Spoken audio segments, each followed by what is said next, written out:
Folks, welcome to another episode of Free Money Football. I am your host today, No Ty B. He might be joining us partway through the show. He's got some stuff going on, but I'm your host today, MereKat, joined by none other than some guy named Steve. We're heading into week 10 already of the season, more than halfway through. It's absolutely crazy to me, but I had a good week last week. I think you had a pretty good one with your dogs too there, Stevie. I mean, I'm ready to ride into this weekend. I like this board. There's some that definitely scare me, but I'm not sure how you're feeling. I'm ready to fire away, and it's only, Wednesday? Yeah, I kind of took a little glance at this board. I'm not a huge fan of it in terms of underdogs, but overall, I do like this slate. Last week, MereKat, from a betting side, had a great week. Dogs came through, hit a couple teasers. We're not going to talk about the eggs that the Bills and the Rams laid because that just ruined my betting week. I looked at it. Can't bring up the Rams. Nope. I looked at it Monday morning and go, okay, cool. I made money on Sunday. I didn't care. I checked out on football after watching those two games. But you know what? We're here to give the people the free money. That's what we did last week. Let's do it again this week. Yeah, and we kick things off with tomorrow night. We got a Thursday night football matchup with the Ravens traveling to Miami to take on the Dolphins right now. Ravens minus 7.5-point favorites via DraftKings. I mean, this is a game I don't want to bet at all. Honestly, I feel like Joe Public's going to be on the Ravens because of the Ravens, but I kind of like the Fins here. The Ravens. Yeah. They just love one-score games. I mean, they're 4-1 in them so far this season, 5 in 8 games. That's a lot of close games there, and we've seen them need miraculous, Justin Tucker kicks, Lamar Jackson performances to win these games. They're 1-6 against the spread. Their last 1-5 against the spread. Last 6 is favorites, and allowing a lot of yards. The third most in the league to tight ends this year. And Mike Gesicki, dude's pretty good. Yeah. He's been playing well. MereKat, I got a crazy stat for you right now. So teams that didn't cover the week before, I saw this on TikTok, teams that didn't cover the week before playing teams that covered the week before are 39-14-1 against the spread. There are 6 teams this week that fit that criteria, or 6 games. One of them is the Ravens, minus 7.5 against the Dolphins. And I also kind of do like the Ravens. I think since it's over a touchdown, it may get people a little, hesitant to lay the points on the Ravens. And the Ravens are just an offense, I think, that can give Miami fits. They've given Miami fits in the past matchups before. And I just love this Ravens team to really kind of exploit Miami's rush defense. That isn't amazing. It's not great. They're allowing 110 rushing yards a game. I think the Ravens can really dictate what they do. They're getting healthy now on both sides of the ball. I think this is a spot where the Ravens just have that game where they play in primetime and they win by 30 and everyone's like, oh, they're going to win the Super Bowl. I think this is that type of week for the Ravens.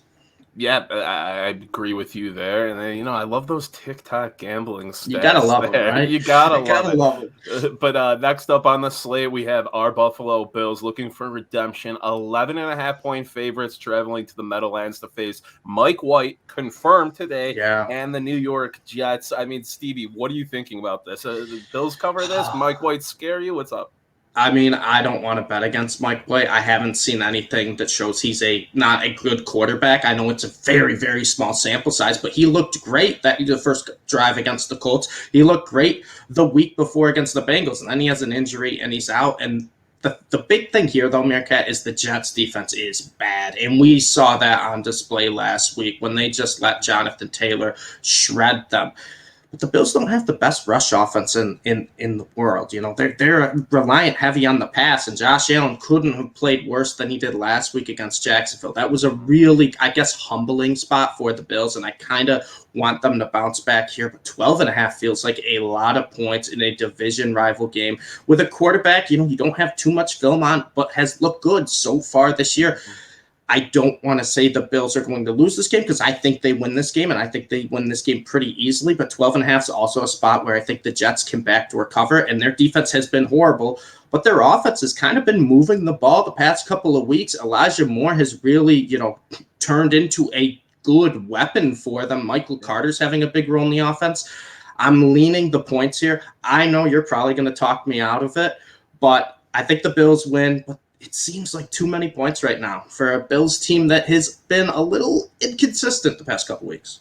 No, I can't really disagree with what you're saying. I'm just happy we have a line after, two straight -14s under two Yeah, right. touchdowns for the Bills against a bad opponent. I mean, Miami, they needed the back door to get that. Jacksonville, we know how that happened. It didn't happen. We're moving on. Yeah, It's Jets forget it. week. Just forget And, it. and I'm not going to lie. I like Mike White. We talked about it in the group chat. Yeah. You kind of want to root for this guy, even though he's on the Jets. And he's looked good, a bit of a wild card. They have the faith in him that they're not forcing Zach Wilson back. They're fine starting Mike White against the Bills. And I mean, that says something about the guy. But the Bills have the best pass defense in the league. Right. I mean, they've only allowed 5 passing touchdowns this year and have 11 interceptions. That's pretty wild. And Mike White, inexperienced with that offensive play calling, I don't like his chances of having too much success against us. I don't have many other numbers on this game because I don't really care if you want to call it a must win, a get right, whatever. But the Bills need to come out and get the offense humming and crush the Jets like I thought they were going to against the Jags next week. Josh Allen said himself he played like shit last week. He's going to want to bounce back more than anybody. Why not beat up on the Jets? One of your favorite divisional punching bags right there. I do like the Bills. It's a lot of points. I'm not sure if I'm going to be biting on the point set, but I know it's going to be a teaser play for me. What do you think of the total 47.5? I kind of like the over because I think the Jets offense could actually put up points, especially if the Bills get out early. The Jets offense is capable of garbage time. And that's something I see in a game where it is a double-digit spread and you expect one team to blow out the other. The Jets defense isn't stopping anybody, especially a Bills team coming off their worst offensive performance we've seen in a long time. So that's where I like it most. I kind of think the Bills have to score at least 30 points themselves in this game, regardless of the total. So if the Jets can get something going, move the ball a little bit. I don't hate that over. I'm not a total guy, though. I know so that one scares me. I got to buy all the way into one to be in on it, and then it's auto fade material. But next up, we have the Tampa Bay Buccaneers going up against the Washington football team in Washington. 9.5-point favorites for the Bucs there. Over-under set at 51.5. I mean, I was looking at the numbers today. I really didn't realize how incredible Tom Brady's been this year. I hate to say it. I mean, he's got 25 touchdowns through 8 games right now. It's insanity. He might be the MVP favorite. He's co-favorites betting-wise with Allen right now, and I will say Josh Allen doesn't deserve it over Tom Brady at this moment in time. No, he does not. I mean, Tom Brady's been insane, and he's facing a Washington football team whose pass defense is not good. They've allowed 20 touchdowns in 8 games, a whole bunch of yards, and, we just talked about Brady, how good he is, and the Washington football team coming into this, I placed a future on them to win this NFC East. I had faith in them. I thought their defense was going to be at least decent. I thought Ryan Fitzpatrick in this offense would, be able to move the ball and make some noise. Taylor Heineke, I have no faith in right now. 0-5 against the spread in his last 6, and the Bucs are 5-1 against the spread over their last 6 after a loss right now. So, Bucs, big bounce back. Brady's had a week to hone his rage after the Saints. Alex Guerrero's pumping him up with whatever. I like the Bucs. Yeah, I mean, I love the Bucs here. I think a lot of people are going to kind of think back to last year's playoff game where Washington kind of gave him a pretty good game and say, oh, maybe they can. This is a completely different Washington team, MereKat. I don't know what happened in the offseason, but their defense stinks now. They're allowing close to 400 yards a game, 300 passing yards, and now you got Tom Brady coming in here after a bye week, a nice week of rest. He's going to shred this defense apart. I know they have a couple, guys questionable right now in the injury report in the receiving department with Antonio Brown, Chris Godwin. Gronkowski may play. We'll see. But I like the Bucs to kind of blow out Washington here. I haven't seen anything from this football team. I gave them a longer leash than I should have for their defense to get right. It just hasn't gotten right yet, and we're more than halfway through the season. So I'm done with them. Give me the Bucs. I'll lay double-digit points with them. I think it was 9.5 you said right now, or 10 points. Yeah. I'll take the Bucs and lay that. Yeah, it's a lot of points in a Bucs team that's given some disappointment to gamblers like us this year so far, but I have to buy into it. At that line, under double digits, 9.5, sweet spot right there. It might change throughout the week. We'll see if the public's on it. But next up, we have the Falcons traveling to the Dallas Cowboys, who I finally bought into this Cowboys team last week, and the first time all year I put my faith in them, and we saw what happened. It wasn't pretty, but they're still riding high in that NFC East. They're 8-point favorites against the Falcons, who are coming off that win against the Saints. Over-under set at 54.5, one of the higher ones of the slate. Stevie, what are you thinking on this? Well, we got the Cowboys that had probably the second biggest disappointment last week after the Bills, but they just kind of lost outright to the Broncos. But they didn't just lose to the Broncos; they were dominated by the Broncos. It was 30-0. It wasn't until they scored until garbage time. I think the Cowboys bounce back pretty big here. The Falcons at 4-4 feels weird to me. It does not feel like the Falcons are a 500 team, but we got to remember the Cowboys. They are 6-2. They're 7-1 against the spread. They are a good team, and they should be a little bit healthier this week. I like the Cowboys to kind of exploit the Falcons defense that's allowing close to 380 yards a game. I think this Cowboys offense can really run up the score on this Falcons defense. And I don't see the Falcons offense really answering too much. They have a pretty good pass defense, and I know you can pass the ball on the Cowboys, but you can also turn over the ball a lot. And I expect the Cowboys to make a couple big play turnovers like they have been notorious for doing so far this year to get this game out of reach. You know what my theory is, MereKat. I've retired the Falcons. I won't bet them if I like them, and I will bet against them when I don't like them. This is a classic week where I want to bet against the Falcons. And another one that fits that model, that 39-14 record for teams. Falcons covered last week. Cowboys didn't. Give me the Cowboys lane points. Yeah, I love the Cowboys. It's a big number, like you brought up. It's just, you got to take them here. Even though the Falcons defense is like low-key, sneaky, not terrible this year, and Dak coming off that bad week scares me a bit. But I trust more in a Dak comeback than, a Matt Ryan show-out game here. And the Cowboys, they need it. Embarrassing loss. You got to buy into that hype. Jerry Jones is that type of owner where he is in their ears like, hey, what are you doing? We got to bounce back here. And, they're home. Jerry World should be popping again after last week's disappointing performance there. I mean, you got to get the bounce back. I do like the Cowboys here, even though something to me is like, Falcons. And it's just like, I'm just going to stick to your mantra and say, nope, not even thinking about it, pushing out of my head, won't bet them.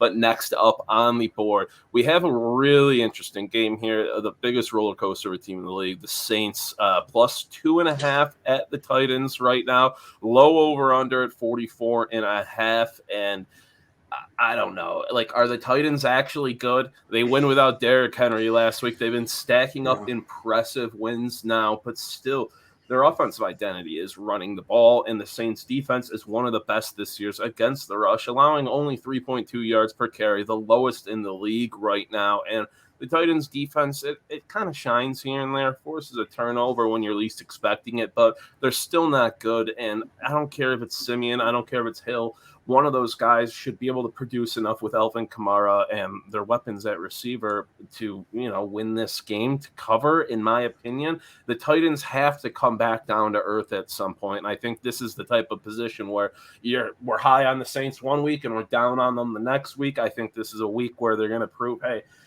they might actually be legit after taking down the Titans. I mean, they can't keep winning games like this Tennessee team.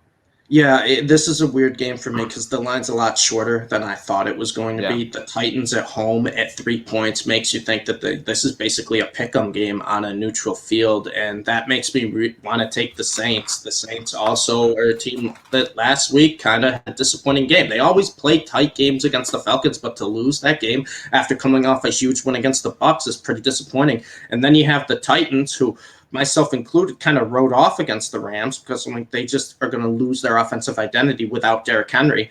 And it turns out they didn't really need an offensive identity of that game. They had a good offense, but it was their defense that won them in the game against the Rams, forcing Stafford into mistakes. He played terrible too. He had just an awful week for our quarterbacks, MereKat. And Another game that fits the criteria, MereKat. The Saints didn't cover last week. The Titans did. It's just one of those spots where the line feels way too short for me. I don't know who is going to say, hey, I don't want to lay just a field goal with this Titans team that has kind of just destroyed everyone in the past month. They ran through Buffalo, Kansas City. I know the Buffalo game was close, but that's still a huge win. Kansas City, the Colts in overtime, thanks to Carson Wentz. And then the Rams. I mean, those are just 4 big wins in a row. Now you get a game where it's out of conference, so you're playing an NFC opponent. Maybe they're caught sleeping. Maybe, they think they're the best team in the AFC now. And the Saints, well-coached team that gets pressure against the quarterback. I like to take that against a quarterback who can be forcing mistakes like Ryan Tannehill is. Yeah, and Tannehill's gotta have that just awful game at some point, in my At some opinion. point, But right? up next, we got a weird one here. A team I came into this week saying I'm blind, fading the Jags, whatever the line is in this game. And I don't hate it. Jaguars 10-point underdogs at the Colts this week. Total set of 47.5. Jags riding that Bills when people, Joe Public might be like, hey, they've won 2 of their last 4. The Bills win was impressive. That defense might actually be good. I think this might be a heavy public on the Jags spread game, but blind tailing 10's a little higher than I was hoping for. I'm still on the Colts in this one. The Colts need to be dominating that AFC South right now, and if I think the Titans are going to lose, the Colts need to win this game to make up that ground there, which I think they still have time in this season to make up. Wentz just needs to avoid that one terrible mistake game you see out of him. And I think the Colts can do what the Bills couldn't against the Jags and actually run the ball. Jonathan Exactly. Taylor, the last 4 games, has averaged over 123 yards a game on 7.4 yards per carry. Absolutely insane. And I like the Colts here. I really do. I think you're right when you look at the line. Everyone remembers the previous week, right? There's so much recency bias in the NFL, and everyone remembers the Jags just beating the Bills, but their offense didn't do anything. It was a 9-6 game. It was their defense that stepped up, and now you're playing the Colts, where not only has Jonathan Taylor been on fire, MereKat, but he has dominated the Jaguars in his career. Last year, he ran for over 250 against them in the final game of the year. I kind of like the Colts too, just because I think the line is so high. I don't know how many people want to lay 10.5 with Carson Wentz, myself included. It's a really hard thing to do. But also for the Jags, Trevor Lawrence, limited participant in practice today. James Robinson didn't practice. I mean, without those two, I don't know, man. Lawrence hasn't been great this year, but he's definitely the best quarterback on their roster. And this Colts defense is another type of defense that I think can play well against this Jaguars team, kind of how like the Seahawks defense played a couple weeks ago. 10.5 seems like a lot of points, but if you just take the Bills game away, I think it's an obvious pick, right? If you take the Bills game away, this is more like 14.5 point spread for that. Just for the value there, I'll take the Colts.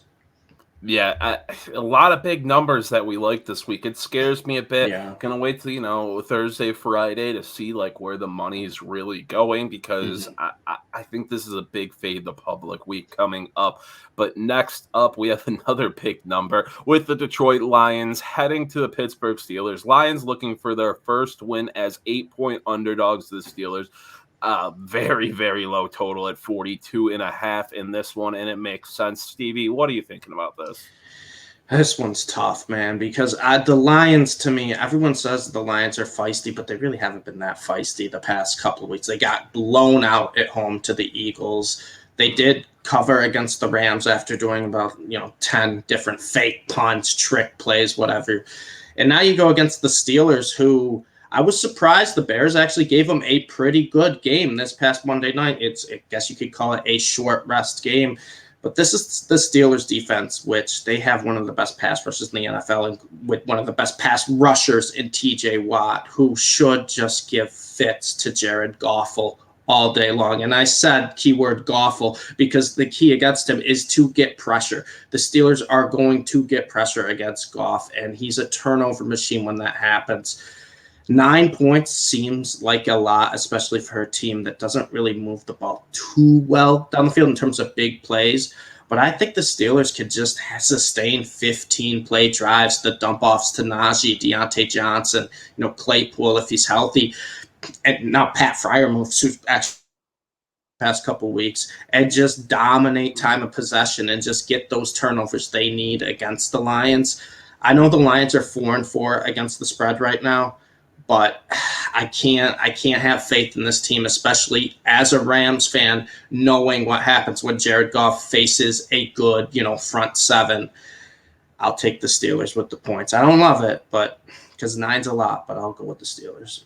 We're finally going head-to-head on one Good. here. And tell me if I said this before, but I love the Lions this Yeah, I week. know. Yeah, I have said it before, more than a few times. But like you said, they're 4-4 against the spread, despite being 0-8. And, they're 4-1 against the spread their last 5 after allowing more than 30 points, which just a little interesting number there. One of those you're like, is this like Man Campbell gets these guys pissed off after they get blown out type of deal? And they're getting healthier. Taylor Lewan's going to be back. That backfield is at 100%. And Jamal Williams missed a week. DeAndre Swift's carried a questionable designation in each of the past like 4, 5, 6 weeks. Literally every week. He's been questionable. These guys are 100% now. They're just getting healthier across the board. They are a better team than 0-8. They're not a good team, but they are a better team than this. And a win's going to come to them at some point. Outside of a few players, the TJ Watts and Najee Harris's of the world and that receiving core, the Steelers aren't a good team. And, even Najee's, the past few weeks, he's starting to turn it up a bit. But the Steelers as a whole don't run the ball well at all. So I don't see that as a huge advantage. They should have lost last week if, we're being real, if it wasn't for some bullshit calls here and there. And they're 0-7 against the spread their last 7 games as home favorites. This has got to be the week for the Lions. And I know I probably said that last week, the week before, the week before that, the one before that as well. But this is it. This is the week, folks. Is this Lions. The last week for you on the Lions? This is the last week. It was like the Browns for me last week. Hey, they came through for you. And the Browns came through. This is I quit the Lions so they don't cover. So MereKat versus Stevie on this one. We'll see what happens, but we'll move on from this glorious matchup everyone wanted to talk about, the Lions Steelers, to the Browns at the Patriots. The Browns underdogs. Patriots favored by 1.5, and the total set at 45 right now, which feels about right. I mean, the Browns are back. We just brought it up. I made it my statement game on the Browns last week. They came through. They looked good. And I know you can say, it was a 99-yard pick six, a 60-yard touchdown, a 70-yard rush by Chubb. That's why they put up all the points, but they looked good. Baker looked effective. He looked healthy, which was very important. Now they're locking up that offensive line to long-term contracts. These guys are hyped up. They have continuity together. And I know Chubb and Felton tested positive for COVID, but these are guys who are vaccinated. They have a lot of days left to, get back-to-back negative tests. I'm not actually too worried about it because, we've seen Dearness Johnson fill in before and produce. And both these teams, 5-4 records, but 5-4 against the spread. I think it's kind of a battle of the trenches where the Patriots front seven's good and their offensive line is good, but the Browns offensive line is elite and their front seven is elite. And so that's the matchups I'm going to be looking for. I give the edge to the Browns right now, and they're only allowing 84 games on the ground, 84 yards a game on the ground right now to Damian Harris. I'm not worried about Damian Harris in this one that much, so I do like the Browns a lot. I'm going to keep doubling down on them after last week. Yeah, that's what I was going to bring up is the Browns' run defense is elite, and that's kind of really what, dictates the Patriots' offense. They'll run the ball, and then they'll do these short passes, play action. But the Browns can take away the run completely, and that's a big thing for me. They also passed the eye test really well last week against the Bengals. They did allow the Bengals to move the ball a little bit down the field, but when they needed to stop, they got it. They made a couple big plays, and no OBJ, no problem, as Donovan Peoples-Jones was the deep threat for them last week. In a pick'em game here, I kind of like the Browns. The Patriots, to me, I mean, I know they're 5-4 against the spread. So are the Browns. But the Patriots don't feel like a 5-4 team yet. I still haven't been super impressed. I think they're winning games because obviously they have an elite head coach and they're just able to control the game. They dictate the pace of the game. I think against the Browns, regardless of who the running back is, I think the Browns are going to be able to control the game the way they want to. And this Browns defense, we were really high on them in the offseason, and they started a little slow, but they're finally starting to come into their own. They've allowed, I believe it's under 20 points or under 16 points in the last 3 weeks. Yep. I like the Browns here to really kind of give Mac Jones a welcome to the NFL type of treatment on the defensive side and just run the ball and dominate time of possession against the Patriots. I'll take them in what's basically a pick-em game. Yeah, love the Browns here heading into it. I like that we're both on this one. I like being against each other on the Lions pick, but I like being back together here. But we'll kick it off to the 4 p.m. slate. And I know both of us have allegiances to teams in this matchup. This is one I don't know what to do with. I'll let you go first. The Vikings at the Chargers, over under set at 53. Chargers sitting at 3-point favorites right now. Just talk, because I don't know what to even say yet. This is like the hardest game for me because I'm in the camp that the Vikings are a good team and Kirk Cousins is a good quarterback. And Kirk Cousins has still been good this year. I mean, he's on pace for over 4,000 yards, 30-plus touchdowns, and only like 5 picks on the year. The Vikings offense has looked great. Jefferson played well again last week. Dalvin Cook, Madison, it doesn't matter which back is there. They will eat. And the Chargers have a horrible run defense, allowing 160 yards a game. But this Vikings team just isn't winning games. They're not closing games, MereKat. They were up big against the Ravens last week. Let the Ravens come back. And if you watch that game in the second half, it was just like the Vikings play calling was just so scripted. It was the same thing every single drive, run up the middle, and then throw it on like 3rd and 7. And the guy's double covered, and it's a 3 and out. The Chargers' run defense is really, really bad, so I think the Vikings can get out to a lead like they normally have, relying on the big plays with the receivers and just running the ball to Cook or Madison. But at the end of the day, I kind of like the Chargers here. The Vikings have not shown me they can close out games, where the Chargers have actually, to a point, gotten better at the end of games than they were a couple seasons ago. A lot of that has done with the new head coach, with Herbert being an actual very good quarterback. I think Herbert's a better quarterback than Cousins. I don't really think it's too close. I like Cousins, but I think Herbert is elite. It's a 3-point spread. It feels like a field goal game, so probably the smart move is to take the points. But I just can't trust this Vikings team. They've blown too many leads this year. They've had too many close games where they were up big in the game early on. I'm going to take the Chargers. I can't really love the pick because it means the Vikings are going to go 3-6, and I don't think they're a 3-6 team. I think they have enough talent to be a 6-3 team. But I'm just going to go with the Chargers. I hate it. I'll take the Chargers, though. Yeah, I don't know what I'm going to do here. I am leaning Chargers right now. These are two of my favorite teams to bet on this season. You covered it all. We like the Vikings. Kirk is, a good quarterback. But I love Justin Herbert and these Chargers. I'm invested in futures in these Chargers right now. I want them to win this game, but it's just a terrible matchup. The run defense is the worst in the league. Over 160 yards per game. That's absolutely absurd, especially for a guy like Joe Staley coming in and doing that. I mean, it's you got to get the guys in this offseason to fix that, because you're not going to be a true contender until that's fixed. Because Dalvin Cook, all the stuff going on off the field with him right now, he probably shouldn't be playing in this game. He's probably going to. But if he doesn't, Madison's great. Exactly. Yeah, Madison's the best backup in the NFL. Especially against this terrible defense. I just got to lean Chargers, even though things are telling me Vikings. Now, if we get the numbers Thursday, Friday, that it's, a 90% handle on the Chargers spread with 50%. So what I really want to see where the money is on this game. What if the line moves? What if it moves to like 4 or 5 points? Does that talk you into the Vikings? That if it got the 4.5 would be my number for the Vikings. Like 4.5, right? We're pushing 5, but I don't think we're gonna see that. I don't know. Like I said, I'm not sure. I think the public's gonna react strongly to the Chargers. I want to see that sharp money's coming in though, but we'll keep moving through this 4 p.m. slate to a game that, is a good matchup. A lot of exciting news going on in this one, I guess, with P.J. Walker. We got the Carolina Panthers traveling to the desert in Arizona. Cardinals, 10.5-point favorites after the huge win without half their team last week. I don't know how to really feel about this one. Like, I love P.J. Walker, you know that, but these Cardinals are really good. I've been wanting to say they're just a good team. They're not elite this whole season, but they ate with Colt McCoy and without D-Hop and without A.J. Green last week. Edmonds. Without Edmonds got hurt. James Conner scored 2 touchdowns, actually looked decent, and their offensive line's nothing insane. He looked good, and, it's just a weird one where I want to bet on them. Kyler, still a maybe. We got to see how he practices this week.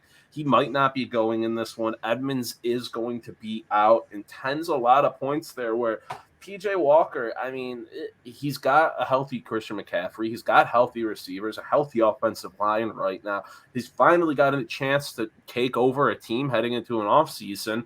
I want to see him take advantage of it. I think the Panthers cover here.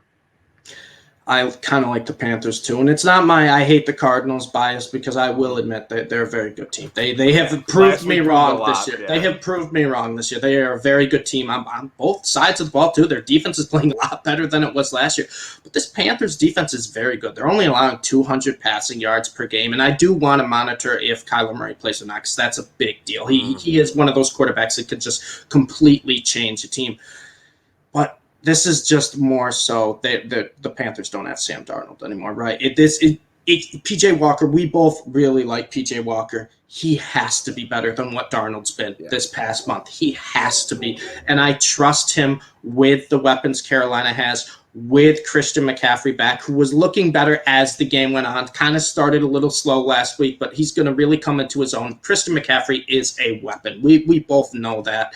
10.5 feels like a lot of points. I also don't think there's many people who want to keep betting against this Cardinals team because they just keep winning and covering. 8-1 on the year, 7-2 against the spread. And oh, by the way, MereKat, the Panthers-Cardinals, it fits the criteria again for that little trend. Panthers didn't cover last week. Cardinals did. Panthers plus 10.5. That line's probably only going to go up when we get more clarification on Kyler or if we, the public bets come in because I don't expect many people to be betting on this Panthers team. We'll see. Mm-hmm. I like them with the points, but I have to admit it. The Cardinals are a very good football team this year. They terrify me. They're probably going to win the division unless the Rams can get that win over them in Arizona. They scare me. They really do. They're a good team. I don't want to fade them. I don't want to bet against them. But the Panthers, 10.5, a good defense with a new quarterback who you don't have a lot of film on, with his weapons fully healthy. I have to take the 10.5 there. Yeah, just too many points there. And we're moving into the next matchup. I already think I know where you're going to be here. We got the Philadelphia Eagles traveling to Denver, Mile High. The Broncos, after a big win last week, are 3-point favorites heading into this one. Over-under, pretty low at 45.5. Stevie, talk me into a side here because I'm still a little uneasy. I'm actually on the fence for this game because I don't like fading the Broncos at home. I think the Broncos play a lot better at home than they have over the past, couple of years. But this is just the Broncos just got that huge win in front of everyone. They just dominated the Cowboys. I don't know who is saying I want to take this Eagles team against the Broncos when the line is only 2.5, 3 points right now. It's just the Broncos defense is very good. I will admit that. But the the offense has played a little bit better. They actually had a pretty good game against the Chargers last week. They're finally starting to get an identity running the ball. All it took was a Miles Sanders injury. They had 176 rushing yards last week against the Chargers. I know we said the Chargers run defense is really, really bad. And the Broncos run defense is much better. But at least the Eagles are showing options on the offensive side rather than just Hurts running around and just trying to make, throws on the run 24/7. They actually have a little bit of an offensive identity. It just feels to a game to me that just everyone's going to take the Broncos. So I'm probably going to take the Eagles just right there. And same thing. Eagles didn't cover last week. Broncos did. It's another one that fits that trend. That is 39-14. But it's not a game I'm in love with. I probably will stay away from this game in terms of putting actual money on. But if you made me make a pick right here, I'll take the Eagles. I don't love it, but the Broncos offense is still just underwhelming. Yeah, Broncos offense is underwhelming, and they're still banged up. They don't have Noah Fant for this one. Probably no Bobby Macy. Garrett Bowles and Patrick Surtain are both questionable heading into this. Those are all starters, important starters. All good players, too. And I don't want to underrate the Broncos because that was an impressive win over the Cowboys. And, Jalen traveling to Mile High for his first time, something that kind of scares me a bit because QBs playing their first time there are, tend to struggle a little. But Denver, their rush defense isn't great. I mean, they're 22nd in rush DVOA right now. The Eagles showed they can grind it out with Jordan Howard fresh off the practice squad, and Boston Scott, Kenneth Gainwell, who they are still misusing. I mean, Jalen should be able to move, but like you said, now they have options. It shouldn't all be on Jalen. I like the Eagles here. I should say I like them. I don't like it at all, but I lean the Eagles here. I'm talking myself into liking them, but we'll head into another weird line with some, big names coming back. Seattle Seahawks at the Green Bay Packers. Looks like Russell Wilson's probably going to be back. Looks like Aaron Rodgers is going to be back. I mean, this game went from a few days ago being like, this is going to suck, Jordan Love versus Geno Smith, to now we're like, all right, this could be the game of the week potentially. I want to take the Packers. I still love the Packers. Jordan Love didn't do them any favors last week, but they're still 8-0 against the spread over their last 8, or this season, because week 1 never happened. You guys know that. They're home right now, and Seattle has been covering well. They're 4-1 against the spread their last 5 with Geno. Bring Russell back in, who hasn't lost under 9 games in his entire career. Now is, with a 3-5 record, looking for ground to make up. That definitely scares me, because no matter how much of a cornball he is, he's an incredible quarterback. Yeah. Aaron Rodgers has all this scrutiny against him, though, and that's when he plays the best, because he just thrives off of hate and negative energy. So it's a weird one for me. I actually haven't picked a side on this one yet. This might just be – I like the Packers here, but this might just be I'm just going to sit back, not bet this, and enjoy this as the best game of the 4 p.m. slate.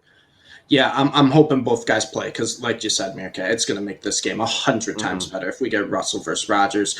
I kind of like the Packers here. I think the Packers' pass defense has actually been pretty solid this season. They're only allowing 230 passing yards a game. And even if Russ is back, I think the Packers' defense can limit the Seattle offense to a point, because they have a good defense. And on the other side, the Seahawks pass defense stinks. They're allowing over 290 yards per game, and now you get Rodgers, who's coming back. And I'm sure, Rodgers, he's an emotional player. He was probably not happy that he was out last week against the Chiefs, playing Pat Mahomes and that team.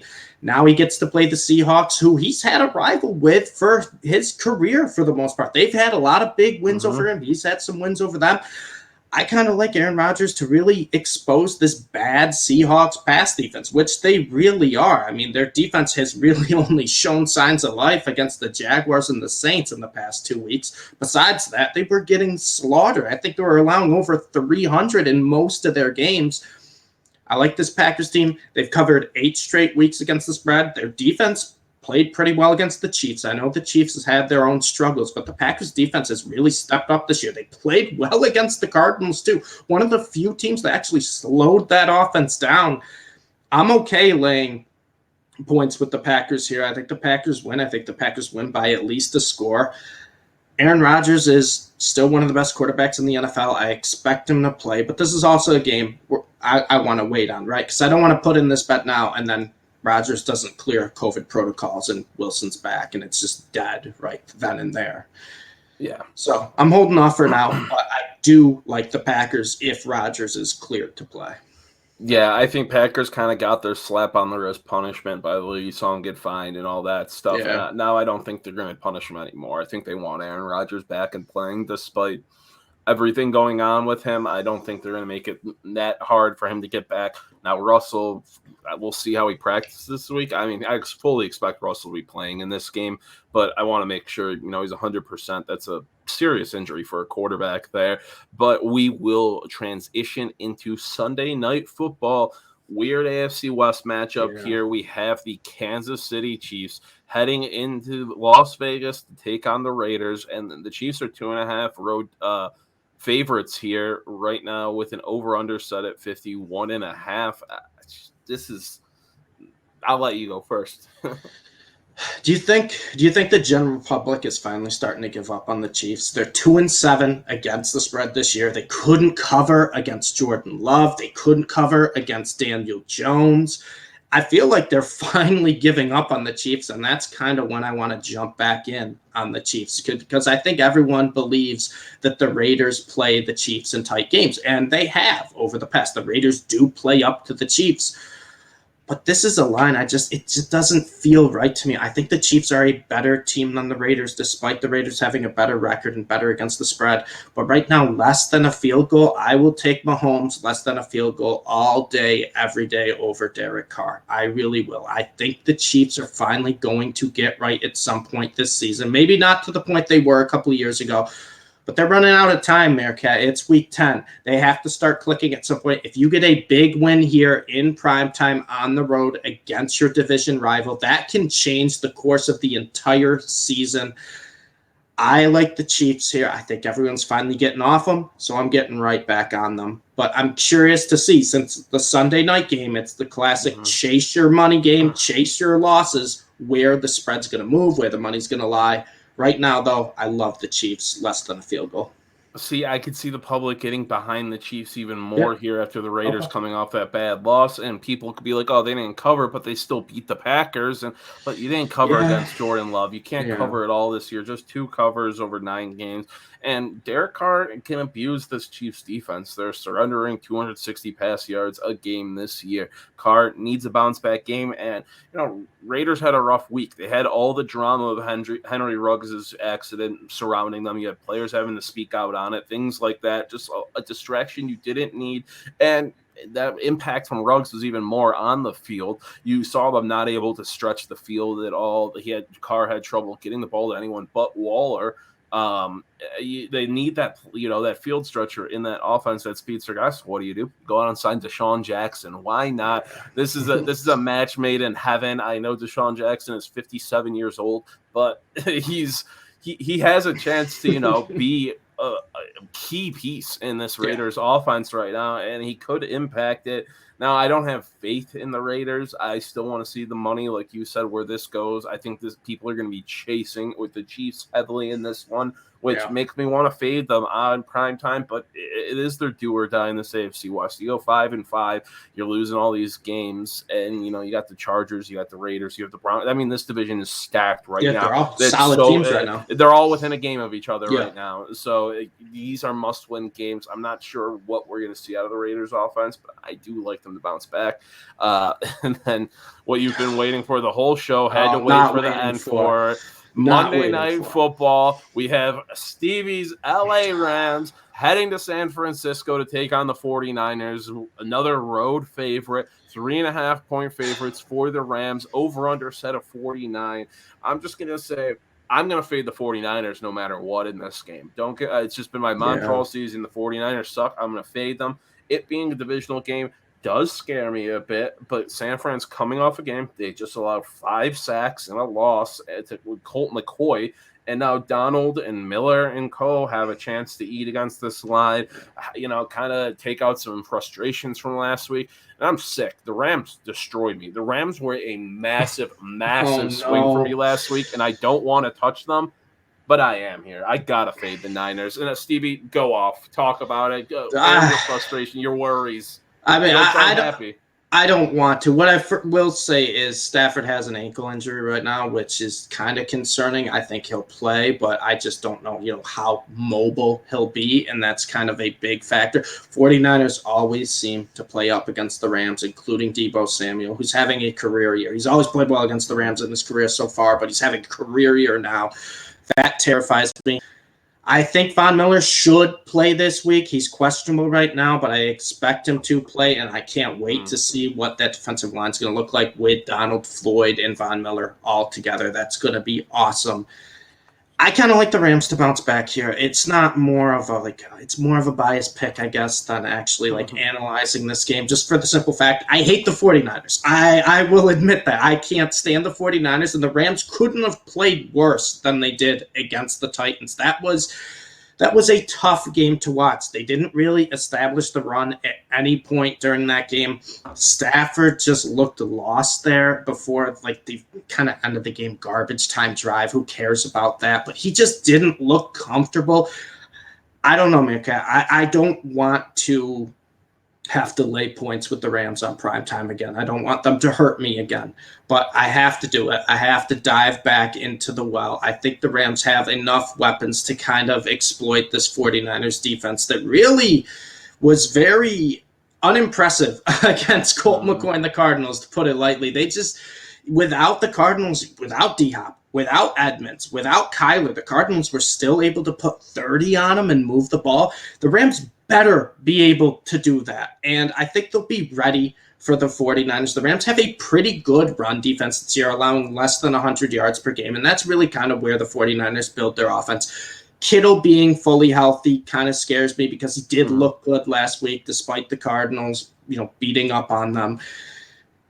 I have to take the Rams, though. I don't like the line because it feels short, and it's also over that football number of a field goal right around 4 points, which terrifies me. I don't know who is going to be betting on the 49ers, but hey, maybe the Rams burned enough people last week where they don't want to touch them on Monday night this week.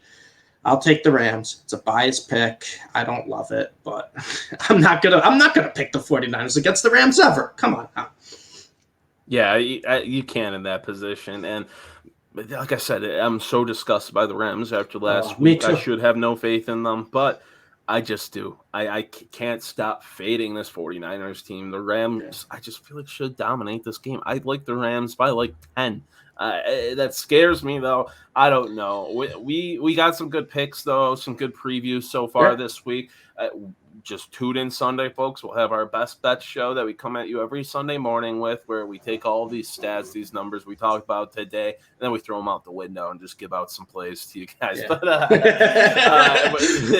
But what does Ty B always say too? He's like, go out there, bet on the books, go to the casino, beat your bookies. Text your bookies, all that. Pretend I just said what Ty B said there, but that'll do it for our preview show, guys. We will see you Sunday. We got one last thing to say to you. Good night now. And go Bulls. Go Bulls. And go Bulls. Good night now. It's still on there. It's still going. Well, right now the UB Bulls are down 15-9 to the Michigan Wolverines. Tough first game. A very tough first game right now. We're having trouble connecting to